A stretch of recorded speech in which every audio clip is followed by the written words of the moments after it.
Mr. Dickerson. It's a challenge for you to come in the French community. It's it's um it's just different, right? And I think what we want to do, you understand a little bit, right? But yeah, we want to look. We need to learn, right? We know where we bought a team. We know what language is spoken. We need to learn it and make it less of a challenge. And over time, it'll just become normal. Hopefully, we do this interview again in a couple of years, and you can't tell where I'm from. What is your biggest motivation when you take the lion? The motivation is really just look. We've done this in Rapid City, right? We did this in Greenville. Same kind of situation.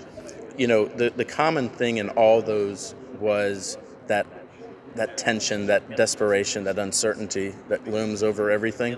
And so you spend the challenge of it is you spend a lot of time apologizing for mistakes that aren't your own, but it's very rewarding when people see the vision come to life, right? And we can look at how it was last year, and you can look at the attendance, and you can look at those things, and then all of us can see it with our own eyes, whether or not we're getting traction or not, right? And I think that's what's most rewarding when you're talking about, like, hey, what's the real thing here? It's like you try to take communities that love hockey, that maybe just haven't been, they've just been dealt a bad hand or they haven't been treated right.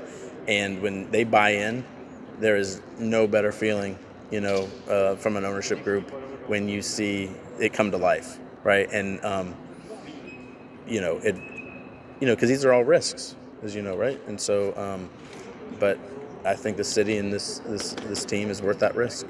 For me, I just say that to you. I love very much. You talk everything of community. Yeah. Well, that's all. I mean, that's all it is at the end of the day, right? I mean, these teams don't belong to the owners; they belong to the community, right? And so, what you take, that public trust between teams and their fans is sacred, right? And so really, your biggest thing is you just don't want to leave it in a better place that you found it, right? And that's our commitment, to this community. But we're all a part of this community, right? It's fans, it's the companies, your corporate sponsors. I mean, it's all of it, right?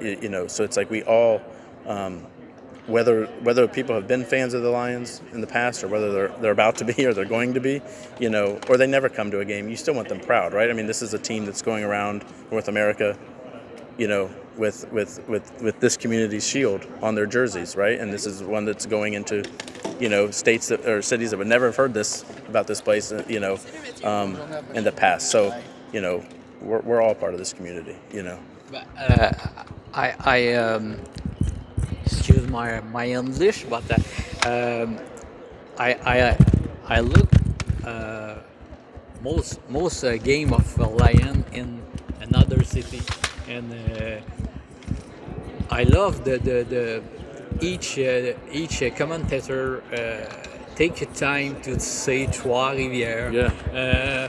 Most team do the national anthem in French. It's very nice. It's respectful. respect. Yeah, it's very respectful. I mean, I think that's the. Again, I mean, you're talking about like what's rewarding about it, right? Or why do you do it? You do it for that.